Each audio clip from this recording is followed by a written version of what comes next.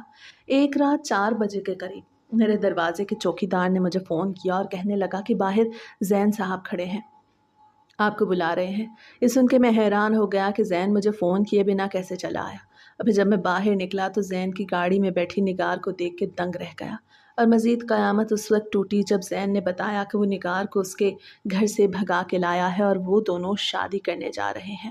میں نے زین سے کہا تمہارا دماغ تو ٹھیک ہے، ابھی ہم 22 سال کے ہیں، پڑھائی کر رہے ہیں، تمہارے گھر والے کبھی نگار کو قبول نہیں کریں گے، کم سے کم اپنی ماں سے تو بات کرتے اور اشفاق اور اس کے گھر والوں کے بارے میں سوچا ہے؟ تم دونوں کی اس حرکت سے ان کی عزت پہ کیسا داغ لگے گا؟ کیا سوچ کے تم دونوں نے یہ فیصلہ کیا ہے؟ میرا غصے سے برا حال ہو چکا تھا کیونکہ مجھے زین کے گھر والوں کا علم تھا۔ ہم ہائی سوسائٹی سے تعلق رکھتے تھے جبکہ نگار لوگ مڈل کلاس بھی نہیں تھے بلکہ وہ لوور مڈل کلاس تھے۔ زین کہنے لگا بس میں نے فیصلہ کر لیا ہے، تو ہمارا ساتھ دے گا یا نہیں؟ میں نے کہا آ تو گیا ہوں، بولو کیا کرنا ہے؟ مجھے سمجھ نہیں آ رہا تھا کہ اس پہر مجھے کیا کرنا چاہیے کیونکہ مجھے زین کی فطرت کا علم تھا۔ میرے لاکھ چیخنے چلانے اور سمجھانے کے باوجود بھی اسے وہی کرنا تھا جو وہ چاہتا تھا۔ میرے پاس اس کا ساتھ دینے کے سوا اور کوئی راستہ نہیں تھا۔ وہ کہنے لگا ہمارے ساتھ چلو، باقی کی رات سڑکوں پہ گزارتے ہیں اور پھر صبح ہم کورٹ میرج کر لیں گے۔ اس کے بعد پہلے میرے گھر والوں کو بتائیں گے اور پھر نگار کے۔ میں نے ان دونوں کو ایک بار پھر سمجھانا چاہا لیکن دونوں ہی نہ مانے۔ مجبوراً مجھے ان کا ساتھ دینا پڑا۔ صبح صبح کورٹ کھلتے ہی سب سے پہلے ان دونوں نے کورٹ میرج کی اور پھر نگار کہنے لگی کہ پہلے میرے گھر چلیں، میری ماما پریشان ہوں گی۔ میں نے افسوس سے اس لڑکی کی طرف دیکھا جسے بڑی جلدی یہ خیال آیا کہ اس کے گھر والے پریشان ہوں گے۔ میرا دل چاہ رہا تھا اس کی بے وقوفی پہ ماتم مناؤں۔ اس نے اتنا بڑا فیصلہ کرنے سے پہلے ایک بار بھی نہ سوچا کہ آنے والی زندگی میں اس کے ساتھ کیا کچھ ہو سکتا ہے۔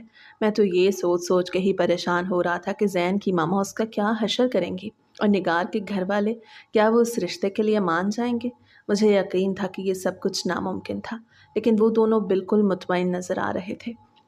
نگار کے کہنے پہ ہم پہلے اس کے گھر گئے تاکہ اس کے گھر والوں کو اس نکاح کے بارے میں بتاتے، لیکن اشفاق نے ہم دونوں دوستوں کو بہت مارا پیٹا اور نگار کے ماں باپ نے اسے دھکے مار کے گھر سے نکال دیا اور کہہ دیا کہ اب ان کا نگار سے کوئی واسطہ نہیں۔ نگار جو معصوم بھولی بھالی سی لڑکی تھی، وہ یہ سمجھ رہی تھی کہ اس کے رونے دھونے سے اس کے ماں باپ راضی ہو جائیں گے، اب پوری طرح خاموش ہو گئی تھی۔ جیسے تیسے زین نے ہی اسے سنبھالا تھا۔ اشفاق نے بھی ہم دونوں سے یہ کہہ کے دوستی ختم کر لی کہ ہم دونوں بہت ہی گھٹیا ہیں جو ہم نے اس کی بہن پہ نظر جمائی۔ میری تو کوئی غلطی بھی نہیں تھی لیکن زین کی وجہ سے میں نے بھی اشفاق سے مار کھائی، اور پھر زین جب نگار کو لے کے اپنے گھر پہنچا تو زین کے گھر والوں نے بھی نگار کو قبول کرنے سے انکار کر دیا۔ زین کی ماما نے صاف لفظوں میں کہا کہ اگر تمہیں اس لڑکی کے ساتھ رہنا ہے تو ہمارا گھر چھوڑ دو۔ زین اپنی ماں کے قدموں میں بیٹھ گیا، اس نے بہت رونا دھونا ڈالا تو زین کی ماما نے نگار کو سرونٹ کوارٹر میں جگہ دے دی، یہ کہہ کے کہ کچھ عرصے بعد اسے طلاق دے کے یہاں سے دفع کر دینا، اور زین اور نگار کے ملنے جلنے پہ بھی پابندی لگا دی۔ اور زین یہ کہہ کے نگار کو تسلی دینے لگا کہ کچھ عرصے بعد وہ اپنی ماما کو منا لے گا۔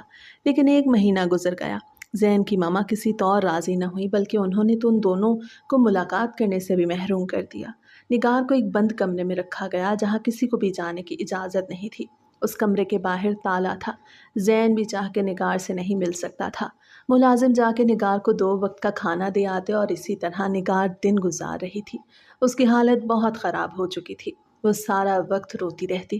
پھر ایک دن جب زین نے بہت ہنگامہ کھڑا کیا تو زین کی ماما نے نگار کو اپنے بنگلے میں بلایا اور ان دونوں کے سامنے اپنی گردن پہ چھری رکھ لی اور کہنے لگی اب بتاؤ تمہیں اپنی ماما سے محبت ہے یا اس لڑکی سے؟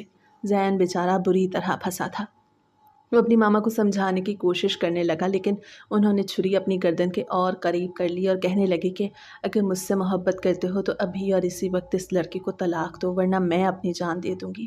یہ سنتے ہی زین نے مجبوراً نگار کو کھڑے کھڑے طلاق دے دی۔ زین کی ماما نے نگار کو اسی وقت دھکے مار کے گھر سے نکال دیا اور ان کی مراد پوری ہو گئی، جبکہ نگار پر تو قیامت ٹوٹ پڑی۔ جس لڑکے کی محبت میں اس نے اپنا گھر چھوڑا، اس لڑکے نے اسے طلاق دے کے ذلیل کر دیا۔ نگار کے ہاتھ سوائے ذلت کے اور کچھ نہ آیا۔